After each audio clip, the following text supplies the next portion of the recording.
Hi guys, it's the 12th of June and I just want to celebrate the fact that it's the 30th anniversary of Raiders of the Lost Ark, and I've been watching this film today, and I thought I'd give my thoughts on it. So let's get started on this film, and it starts off like all great adventures do. It starts with our character in the midst of an adventure. So we're sort of brought into what could have been a prequel movie, but that we're coming to the end of.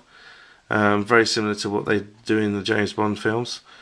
And we're following Indiana Jones on his quest for a golden idol, a golden fertility idol. And straight away, it's so exciting straight away. You really don't know much about the character or anything, but you're rooting for him right from the beginning.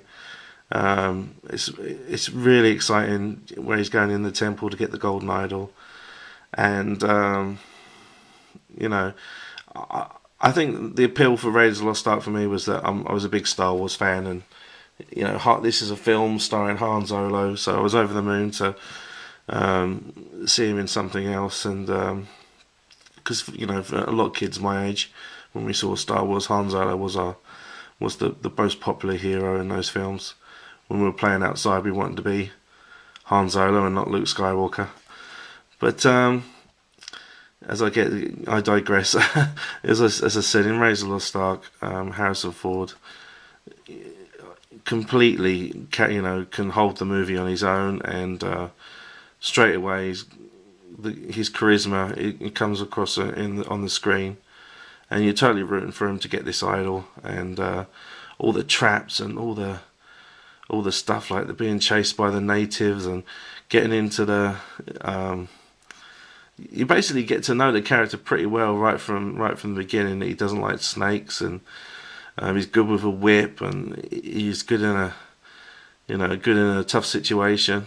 And then it totally shows you the different side of him as a teacher in a university, and it's got a totally different look about himself. But it was kind of nice to see both sides of the character and how different they are.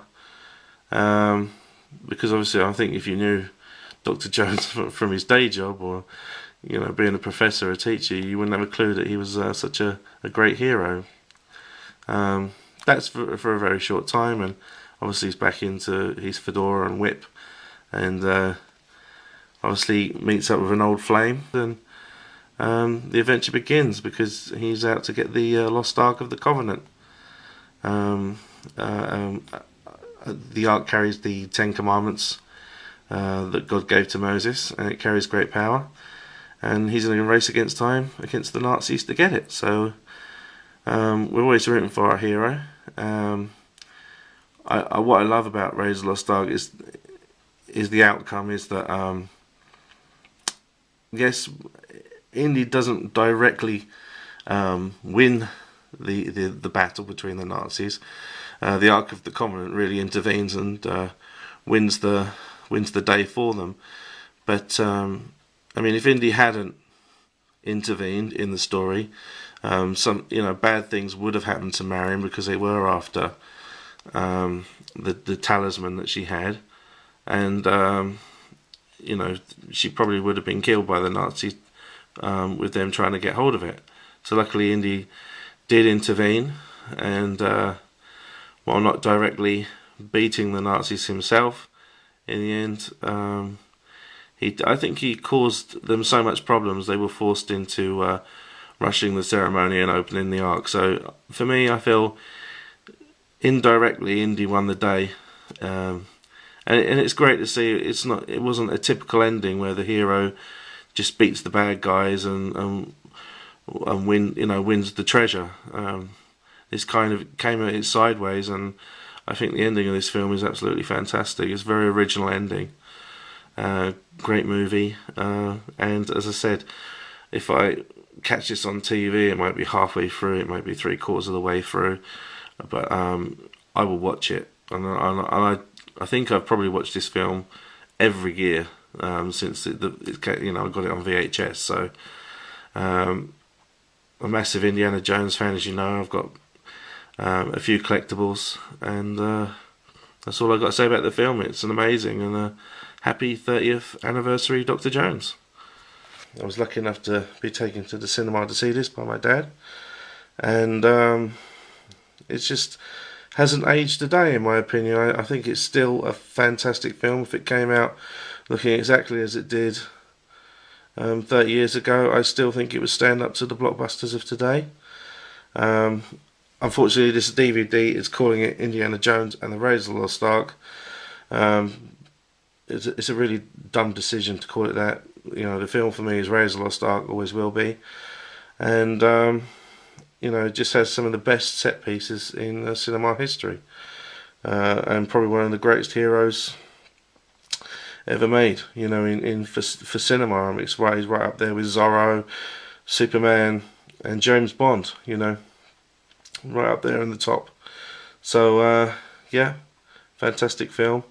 You can see I've still got my Sideshow Indy. I've still got my premium format on display, and you know, I'm a great fan of the films. I'm hopefully, fingers crossed, they'll make another one. I like all the Indiana Jones movies, including Kingdom of the Crystal Skull, but for me it'll always be Raiders of the Lost Ark, which is the greatest of all time.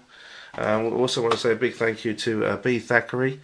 I'll give you a link to his website. He kindly sent me a program that actually came with Indiana Jones and the Temple of Doom. These were given out at the cinema when people went to see the film, and lots of great photos in there. I actually remembered these programs myself when I went to see the film in the cinema. I think it's one of the first films I was able to go without my parents and go and see. But yeah, thanks for that. Big thanks to B. Thackeray. Awesome guy for sending this to me.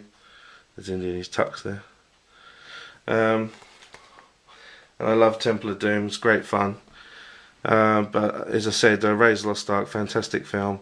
It's amazing that it's turned 30. One last thing, guys. I'd like to hear your thoughts on Raiders of the Lost Ark, and tell me your experiences about the film.